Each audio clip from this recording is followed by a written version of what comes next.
We're getting a jump on spooky season, so today is all about horror.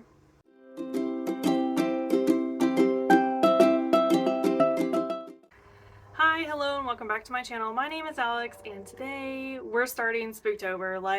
I can't wait any longer. Y'all know October is my favorite month of year.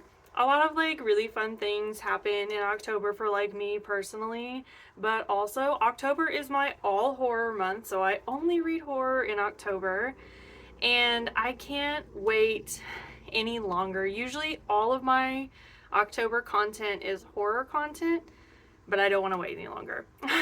So today we're going to talk about horror that I'm excited about or looking into for my October maybes. So basically what I've done is I've picked out a few tried and true horror authors that I really like, and I'm going to talk to you a little bit about them and why I like them and some of their books and stuff. And then I have a few titles at the end of the post that I'm going to talk about that I'm really interested in.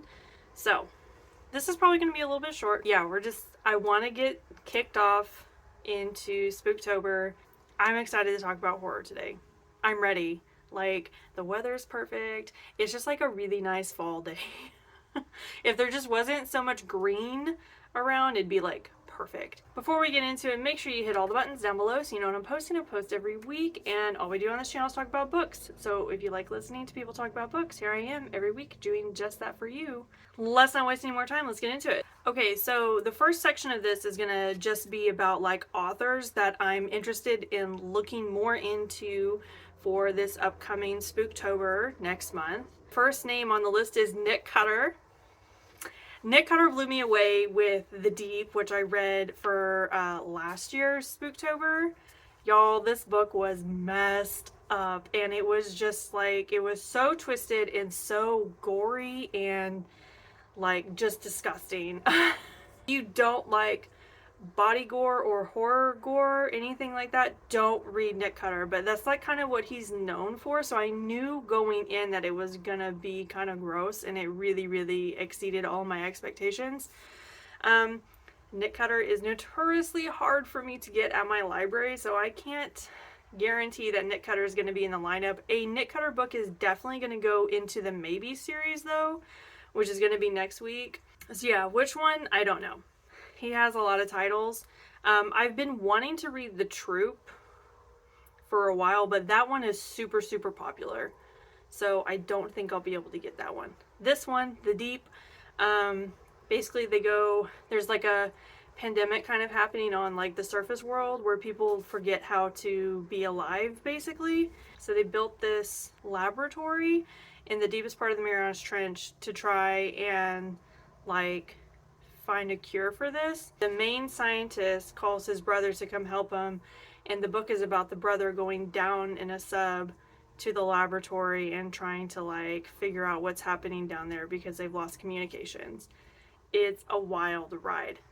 I did have a complaint about this book because I did feel like it was just a little bit too long, and we did kind of go off on these tangents that really slowed the pace down for me. Overall, I want to look more into Nick Cutter this year. The next name on my list is Stephen Graham Jones. Oh my gosh, my heart beats for this author, okay? I absolutely love the two books that I've read by him. I can't get over it. Now, I will tell you, Stephen Graham Jones is a commitment because his books are long. First one I read was The Only Good Indians. This book blew me away, but the pace was not great. I struggled getting into this book, but once I got into it, I couldn't put it down. The second book I read by him was My Heart is a Chainsaw, and this is part of a series. And I did this on audiobook, and the reader for this audiobook did a fantastic job. If you like audiobooks, I highly recommend looking into this one on audio. But Stephen Graham Jones is an indigenous author, and so a lot of his books center around indigenous folklore, which to me is just frightening, and I absolutely love it. Stephen Graham Jones also has a thing about elk. He also writes really good gore as well. So again, this is going to be a little on the gorier side, these two authors for sure. Stephen Graham Jones does do gore really well. Now, My Heart is a Chainsaw is almost like a horror film. Like, it's so fun in like the weirdest way. Basically, we have a female main character that's just like this huge horror movie buff, like cult horror, like back in the day. Like the 90s, I think, is when cult horror really kind of took off. And so she kind of compares everything in her life to these horror films. So if you are also a horror movie buff from that time area, you would probably really like this book. I really like this book because of the nostalgic feel that it had, and because the gore was on point, and it was just a really good story. Like, second book in this series will go on the Spooktober list most definitely. And I don't know that I'll have time to read it. I will continue this series, though. It was really good. I've not been disappointed by Stephen Graham Jones this far, so I do want to look more into his writing. He is pretty accomplished, so it's not hard to choose. Okay, so another author that I'm going to look into is Max Booth III. He wrote Touch the Night. I think I read this 2 years ago. It would have been 2 Spooktobers ago, before I had my YouTube channel. Oh my gosh, this book was disgusting. Like, it was some of the best gore writing that I've read in a long time. And it just had some really quintessential horror high notes. Like, we had cornfields, we had alternate realities, we had people chasing you with a chainsaw, we had a haunted house with a, like, freaky little basement. I mean, there was a lot on the page. There was a lot. It was so cool, so gross, and it also touched a lot on like social issues too that I found really interesting. When I first heard about this book, I don't remember, somebody recommended it to me and it was brand new, so I couldn't get it at my library. I ended up purchasing this book, which you guys know I never do. But I bought it. It was worth it. This book hit a lot of high notes for me for horror. Okay, it was really, really well done. So I looked into Max Booth a little bit after I read this book, and he does have quite a few other novels to his name. So I will be looking through some of his stuff to see if anything kind of piques my interest for Spooktober this year. Okay, this one's coming from the archives, okay? Thomas Olde Heuvelt wrote Hex. This is probably one of my favorite horror books ever, which we'll do an episode in Spooktober about some of my favorite horror books. But this has got to be one of my favorite, like, paranormal type, or I guess like haunted type of horror. It was perfect.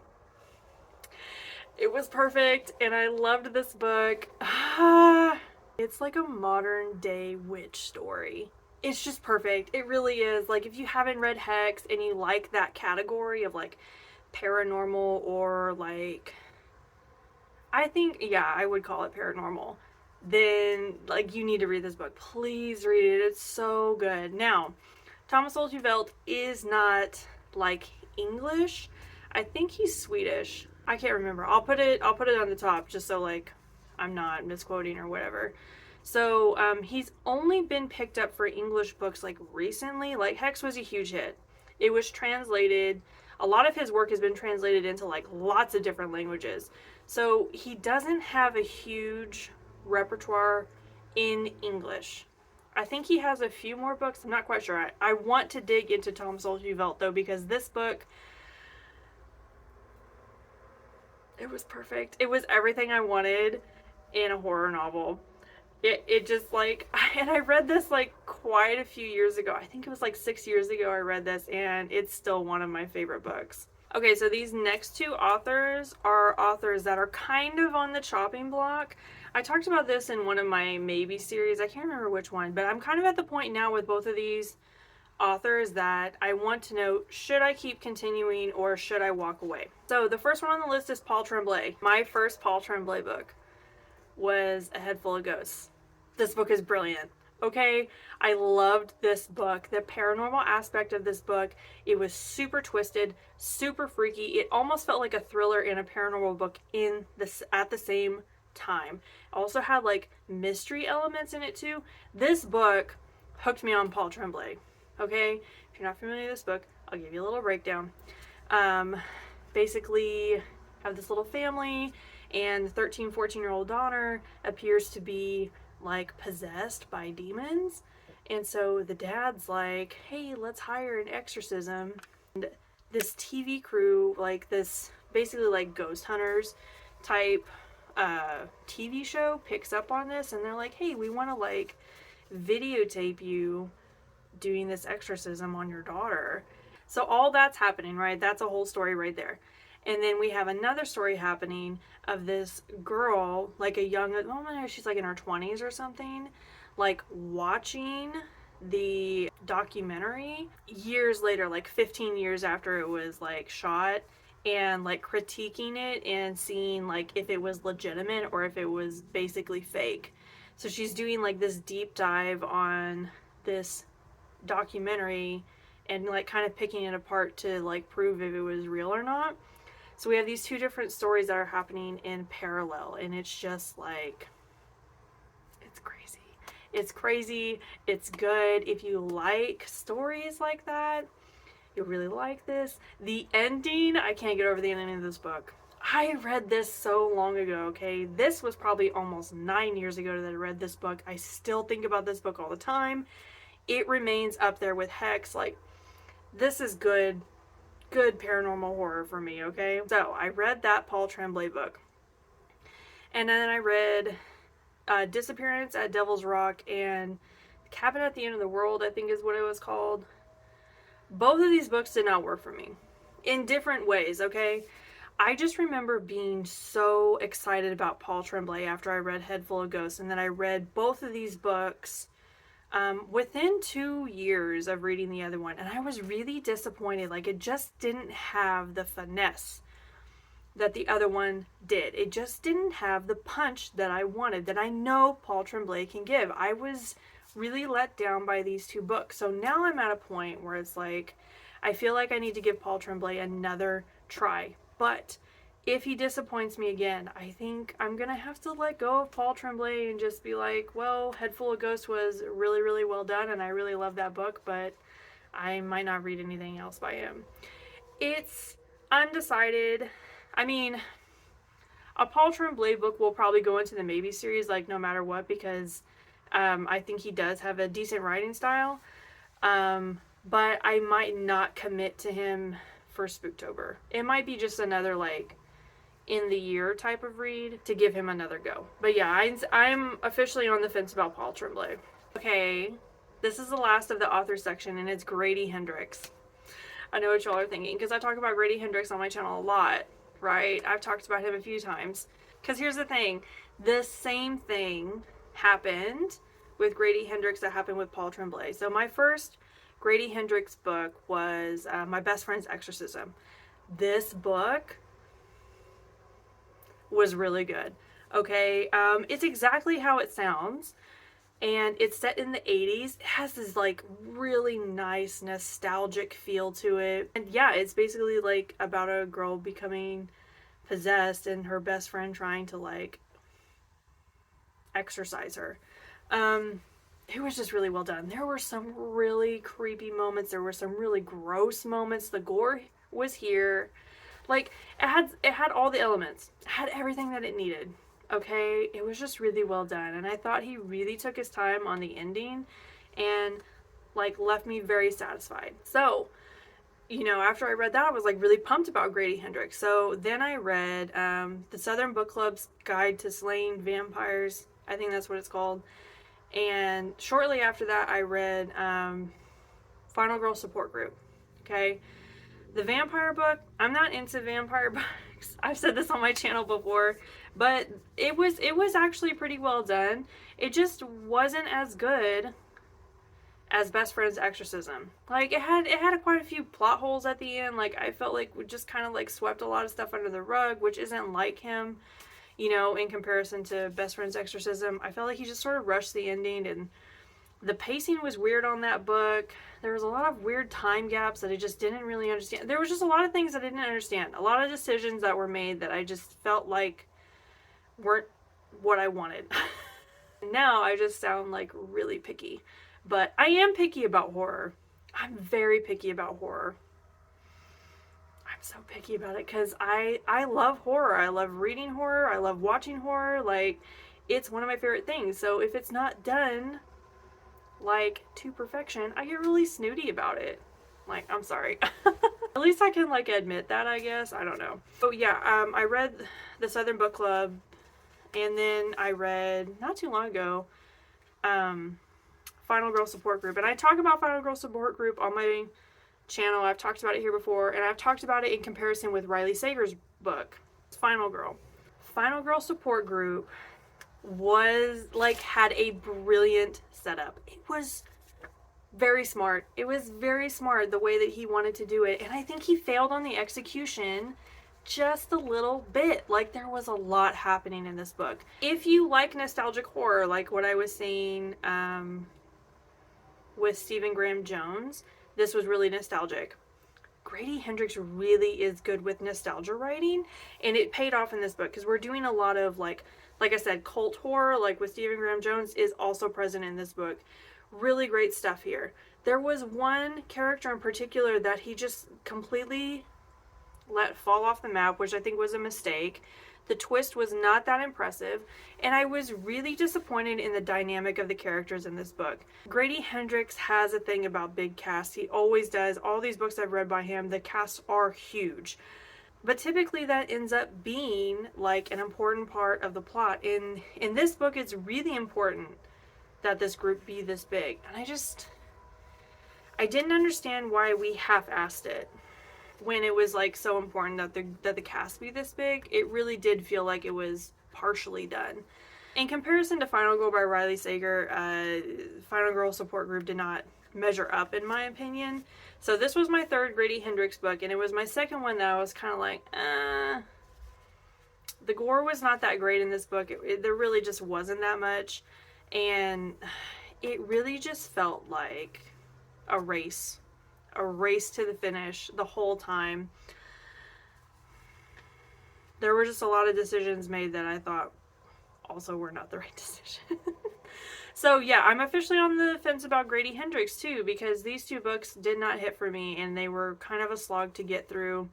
All three of these books actually were read from my book club, and we all kind of had the same reaction. Like, we all really liked My Best Friend's Exorcism, and then the other two books, we were all really excited about reading more Grady Hendrix, and then we did, and we all kind of agreed that the other two were not as good as the first one that we read. So yeah, I'll definitely put Grady Hendrix in the Maybe series. Will I put him in the Spooktober lineup? I don't know. Him and Paul Tremblay, like, I'm kind of on my last legs with them. So, you know, if they burn me again, that might be it. Okay, so that's all I'm going to talk about for the authors. Now we're going to talk about some books I'm excited about possibly going on the maybes list or looking into more. Now, I'm going to tell you right away, I didn't actually read anything about these books. These are pure judge the book by their cover decisions. I haven't looked into these at all. I don't know the synopsises. I don't know what they're about. I don't know if they're highly rated. Nothing like that. This is pure first impressions upon looking at the cover art, okay? But I thought I'd be transparent with you guys, and I'd throw them up here. Next week or this week, when I get into like the maybe series and like making my list, I will look into these books and read the synopsis and see if I even really want to read them or not. So yeah, but I thought I'd share some that I put aside just based on the cover art that had me like kind of excited to get into horror this month. So the first one is Bad Cree by Jessica Johns. I read a little bit into Jessica Johns, and she sort of sounds a lot like Stephen Graham Jones in kind of like style and stuff. And I just wanted more women in my horror lineup. Like, when we talk next week, or into the next weeks about like some of my favorite horror books, it's a very male dominated genre, I will say. Just a lot of male authors, okay? And I really want to see some female authors like in this genre more. I read some really good horror books this year by female authors, so I kind of want to see a little bit more. So this is on the list. I'm gonna look more into this, but I do really want to read this book at some point. The next book is It Rides a Pale Horse by Andy Marino. I mean, this cover gives me all the vibes, and just the title, It Rides a Pale Horse, already I'm getting like paranormal or folklore vibes, which I love both of those. So yeah, this definitely has piqued my interest and I'm excited to look into this one. The next one is The Deep by Alma Katsu. Again, I'm pretty sure this is a female author, but this cover, like, first of all, deep water. If you guys have been with my channel a minute, you know that the deep ocean, like, absolutely terrifies me. Like, I'm not into that. Okay, so already that has a level of horror that I'm interested in. The Titanic's on the cover. The Titanic's on the cover. If you, okay, I don't talk to people about this, but I'm like kind of a Titanic conspiracy theorist. A little bit, okay? I'm not like crazy about it or anything. But like, so this has like a lot of potential interest for me because it's two things, like one thing that scares me and one thing that really interests me. So I'm interested to see how they've made the Titanic story into a horror story about the ocean. That really interests me. Okay. I'm at least going to look into the synopsis of this one. The next book is The House on Foster Hill by Jaime Jo Wright. Again, this could be a female author. I feel like Jaime Jo Wright is a female name. That's really judgy. But that's my first impression. Like I said, I haven't looked into these. I have not read a really good haunted house book in a hot minute, okay? Haunted house, I am particularly particular about this genre. And the last couple haunted house books I've read have fallen a little short. I haven't read a really good haunted house book in a while. So haunted house is like probably my favorite movie genre for sure in horror, but if it's done right, haunted house books are just amazing. So I'm gonna look into this and I'm really gonna dig into the reviews now. Okay, if you guys have been with me a minute, you know on when I make my maybes list, I do kind of look at the reviews a little bit, see if they're generally moderate to high. If they're really low, I usually just don't read the book. But if they're moderate to high, I will add it to the maybes list. Okay, with my horror lineup, I take this stuff so freaking seriously. If it does not have a 4-star or higher rating, I skip it because I feel like my October time is so precious. Okay? And last year was not a good year. I was so disappointed with my Spooktober lineup last year. And there were a lot of mid-range star reviews on those books. So I'm kicking it up a little bit this year. I am cracking down on narrowing my list down. I want to have a good October this year. I really want one. Other books that kind of don't make the cut, I'll spread them around the rest of the year and next year like I did this year to try and like get a lot of them in and see if, see if they were good or not. So if this does not have a higher rating, it won't go into talks for the final lineup. But yeah, I added this haunted house. I'm interested. Okay, this is the last one. It's Dead of Winter by Kealan Patrick Burke. This cover really gave me a lot of vibes. Okay, if I look into this and it really doesn't like scream horror for me, it's definitely going to go into my winter aesthetic. It's definitely going to go into like one of the wintertime maybes because I feel like this could really fit my winter aesthetic vibe. It said it was a horror. I'm not sure. So I am going to look into that. But the cover was really giving me a lot of really good vibes. Okay, so that's all I have for you guys today. I said this was going to be short and it wasn't short. I sat here and like prattled on forever, but I mean like what's new about that, I hope you guys are excited about the horror content that's coming up. I'm excited about the horror content coming up. I love talking about horror. I wish I read horror more often throughout the year. Now, it was one of my goals in January to read more horror this year, and I definitely did. Like, I definitely read more horror because I used to just read it in October. Like, it was literally the only month of the year that I read horror. And I'm so glad that I spaced it out this year because it allowed me to, like, I don't know, breathe a little bit. I love reading horror. I really do.